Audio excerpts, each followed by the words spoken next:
अस्सलाम वालेकुम एवरीवन। उम्मीद करती हूँ कि आप सब बिल्कुल ठीक ठाक होंगे। मेरा नाम है फ़ातिमा और आज मैं आपको बनाना सिखाऊंगी बहुत ही मज़ेदार and delicious macaroni fruit salad. तो रेसिपी को स्टार्ट करते हैं, लेकिन उससे पहले अगर आप लोगों ने अभी तक मेरे इस चैनल को सब्सक्राइब नहीं किया तो अभी रेड बटन पर क्लिक कीजिए और मेरे चैनल को सब्सक्राइब कर लीजिए। साथ वाले बेल आइकन पर क्लिक करके ऑल नोटिफिकेशन की ऑप्शन को प्रेस कर लीजिएगा। इसके अलावा अगर आपने मेरे new channel which is FM's kitchen को सब्सक्राइब नहीं किया तो उसको भी सब्सक्राइब कर लीजिए जल्दी से और बेल आइकन पर क्लिक करके ऑल नोटिफिकेशन की ऑप्शन को ऑन कर लीजिएगा। इससे मेरे आने वाली हर नई वीडियो सबसे पहले आप तक पहुंचेगी और ये बिल्कुल फ्री है। ओके गाइस, तो रेसिपी को हम स्टार्ट करते हैं और इसके लिए सबसे पहले मैंने एक अदद बोल लिया और इसमें मैं शामिल कर दूंगी ऑल पर्पस क्रीम का एक पैकेट। एक पैकेट में तकरीबन 200 ml क्रीम मौजूद होती है। तो यहाँ पे मैंने ऑल पर्पस की क्रीम यूज़ की है। आप चाहें तो मिल्क पैक की यूज़ कर लें, चाहे तो फ्रेश क्रीम यूज़ कर लें, जो भी आपके पास अवेलेबल है।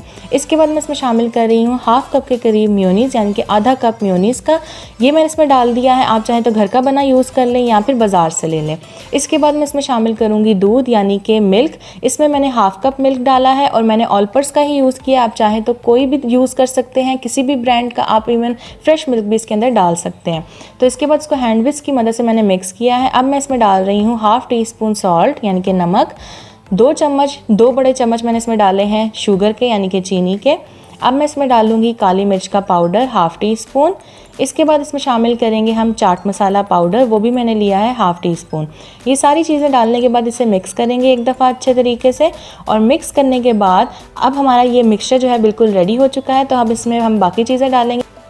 अब मैं इसमें डाल रही हूँ बॉयल्ड मैक्रोनीज़। मैंने 1 कप के करीब मैक्रोनीज़ लेके उनको बॉयल कर लिया था। अब मैं इसमें वो शामिल कर चुकी हूँ। इसे मिक्स कर रही हूँ हल्के हाथ से। और अब इसमें हम डालेंगे बाकी के फ्रूट्स। यहाँ पे मेरे पास सेब है। सेब मैंने लिए थे 2 अदद। इनको मैंने छोटा छोटा कट कर लिया था और इसमें शामिल कर दिया है। सेब डालने के बाद इसे हम मिक्स करेंगे और इसके बाद मैं इसमें शामिल करूंगी केला। मेरे पास 4 अदद के करीब केले हैं जिनको मैंने कट कर लिया है और इसमें शामिल कर दिया है। अब इसको दोबारा मिक्स करेंगे। जोन सब भी फ्रूट्स आपके पास अवेलेबल हैं आप इसमें डाल सकते हैं। जो भी आपको पसंद है आप इसमें डालें। जो नहीं पसंद इन फ्रूट्स में से तो आप उनको एक्सक्लूड भी कर सकते हैं। It's totally up to you.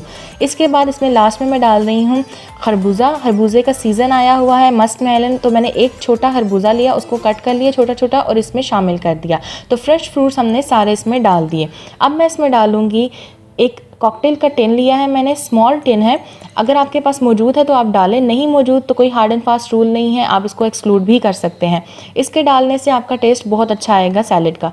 तो यहाँ पे मेरे पास टिन है, मैंने इसमें से थोड़े से फ्रूट्स निकाल लिए हैं गार्निशिंग के लिए और बाकी के इसमें डाल दिए हैं और इसे हम मिक्स कर लेंगे। अगर आपके पास फ्रेश फ्रूट्स नहीं है और कॉकटेल के टिन घर में मौजूद हैं तो आप 2 अदर टिन डाल के इस सैलेड को बना सकते हैं। और अगर आपके पास टिन नहीं है तो आप सिंपल फ्रेश फ्रूट से भी इसे बना सकते हैं। तो ये सारी चीज़ें डालने के बाद इसको हमने मिक्स किया है और हमारा मज़ेदार सा सैलेड, मैक्रोनी फ्रूट सैलेड बिल्कुल तैयार है। तो अब हम इसे सर्व करेंगे। आप इसको घर में बनाएं, आपको बहुत पसंद आएगा। फ्रूट चाट तो सब लोग खाते हैं, क्रीमी फ्रूट चाट। सो ये टोटली डिफरेंट चीज़ है और आपको यकीनन अच्छी लगेगी। आप इसके ऊपर फ्रेश फ्रूट से भी गार्निश कर सकते हैं, कॉकटेल के टिन के फ्रूट से भी गार्निश कर सकते हैं, कोकोनट पाउडर स्प्रिंकल कर सकते हैं। It's totally up to you. आपको ये बहुत पसंद आएगा। इसे इस रमज़ान में ज़रूर ट्राई कीजिएगा। यहाँ पे मैं थोड़े से फ्रूट्स मैंने कॉकटेल में से निकाल लिए थे, वो इसके ऊपर सजा रही हूँ उससे। सो इस रेसिपी को ज़रूर ट्राई कीजिएगा। वीडियो पसंद आए तो इसे लाइक कीजिएगा, शेयर कीजिएगा और नीचे रेड बटन पर क्लिक करके मेरे चैनल को सब्सक्राइब कर लीजिएगा। साथ वाले बेल आइकन पर क्लिक करके ऑल नोटिफिकेशन की ऑप्शन को ऑन कर लीजिएगा। इससे मेरे आने वाली हर नई वीडियो सबसे पहले आप तक पहुँचेगी और ये बिल्कुल फ्री है। So thank you so much for watching. Allah Hafiz.